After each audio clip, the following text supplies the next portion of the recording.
Friday night and I'm making some graphs. I don't know anything that rhymes with graphs, so that's the end of the song. And I'm not wearing a thong, and I probably shouldn't rhyme with that word. All right. I guess this will be video number 52. Video number 52. It's going to be a fun one. All right. I had somebody ask, how did I create my debt payoff and savings chart? So I figured I would just look at what I've done and kind of reverse engineer how I did it, and hopefully that will help someone else do their own graph. And so let's get this started. I'm doing it with Google Sheets. You could also do it with Microsoft Excel. I think they both work about the same. So drive.google.com will get you to Google Drive, which allows you to create sheets. And if you don't already have a Google account, I highly recommend it because it's very good. And then you could click New, and you'd go down to Google Sheet. I've already created one, so that's what I'm going to use. And mine is called Debt Payment History, and I've already got it open here, so we're going to it. All right. There are two main sections that I use to create my graph. The first one is a simple ledger of, I shouldn't have moved that. Yeah, it's a simple ledger of all of the transactions that happen over time. So, I began in August 2012, and it looks like most of the accounts, like nothing happened that day. I could probably actually delete these entries and it wouldn't matter. But I put $600 into Edward Jones. And apparently I also took $600 out of Edward Jones. So that kind of canceled out. And then kind of nothing else for that day in the other accounts. And then what happened is I immediately, after I put 600 into Edward Jones, I moved 600 from Edward Jones minus 600 to an IRA. And so that explains this line right here. Basically what it means is that you're going to have a column of dates, and then you're going to have columns that represent your different financial accounts. And every time that you deposit money into one of those accounts or remove money from one of those accounts, you're going to note the date, and you're going to have, plus 600 or minus 600, depending upon whether it's incoming money or outgoing money. And this is your kind of record of what has happened. And you'll look at the statements from the accounts to figure out what the transactions are. I have decided to remove intermediate accounts. I have to move money to a savings account because that's the one that my investments pull from when I move money to them. And I found that because it's an intermediate holding place for the money, it usually doesn't keep a large balance, and noting those transactions adds more complexity than value, because for me, the savings I care about is the long-term savings, and that's the money that's actually going to buy some Vanguard funds that's actually going to be invested. So I've cut out certain accounts like that one over time, and the ones that remain on my graph happen to be actually these old debt accounts that I paid off at the beginning of 2014, and Edward Jones account that was later closed because they did a horrible job investing the money. 401k account that, even though it's 2012 right here, didn't open until 2015, so I added it. And I tried Lending Club for a while, didn't work very well. My IRA, let's see. Yeah, I kept this column the same even though it moved between Edward Jones and somewhere else. But since it's the same IRA, it keeps the same column. And then I've got my Betterment Emergency Fund. I've got a Building Wealth account that I haven't quite decided what to do yet, but there's a couple $1,000s in there. And then my health savings account. So just all my different accounts that I consider long-term savings, that's what these columns are. There's the date, and I note the amount.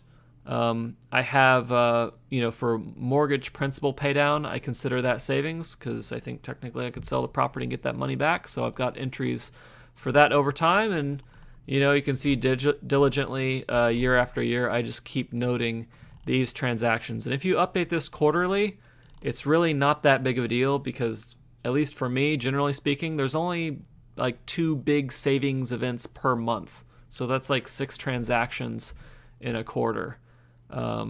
Because these days it's just like, get paid, move the money to a savings account, get paid, move the money to a savings account.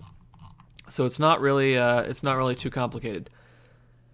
All right. So after I have all of these transactions noted here in these columns with their dates right here, I then copy the date column and I paste it over here in a new spreadsheet area. So these are all exactly the same dates as all of my original column. Then what I do is I use a formula to aggregate the total amount over time. And the way that formula works is that I begin this first line with a hard-coded value. In my case, what I had to do was I had to kind of work backwards and predict the amount of debt that was in these debt accounts based upon the payoff dates that I knew were correct. So I had to kind of do some research to show this.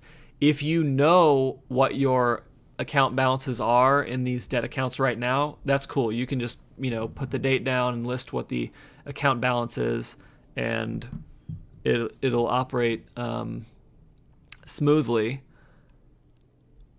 So I just have hard-coded values for these first ones, and then what I do is, I think the first one, I must have made a payment here. So I have minus 8253.32, and then I say plus C241. That's my formula for this column. So equals. So you'd click on this cell and you'd say what the account balance is equals minus 8253.32 plus C241. This C241 is a reference to the cell C241. So this is USAA debt. And if I go to C241, I'm going to find that is a reference to any payment I would have made towards the USAA debt account on that same date, which is August 1st, 2012. And all of these formulas are very similar.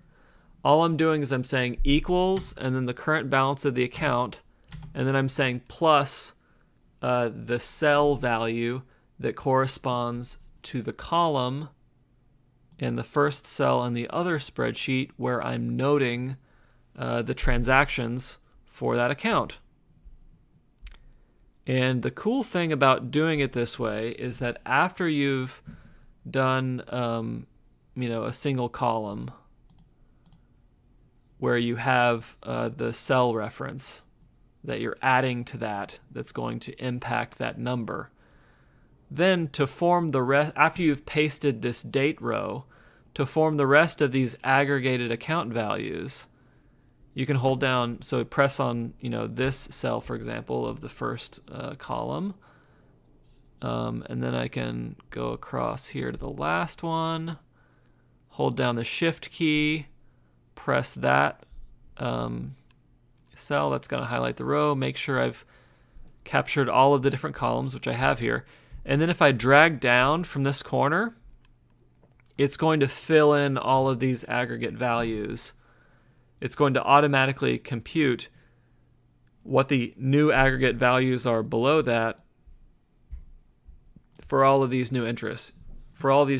And that's a main feature and function of Excel. There are probably other places that give a better tutorial. If you already kind of know how Excel works, then I think this explanation should be intuitive. What we have then is we have like the theoretical value of all these accounts over time. At least we have the values of the accounts according to your behavior, Now, obviously, for the investment accounts, the market might go up or the market might go down.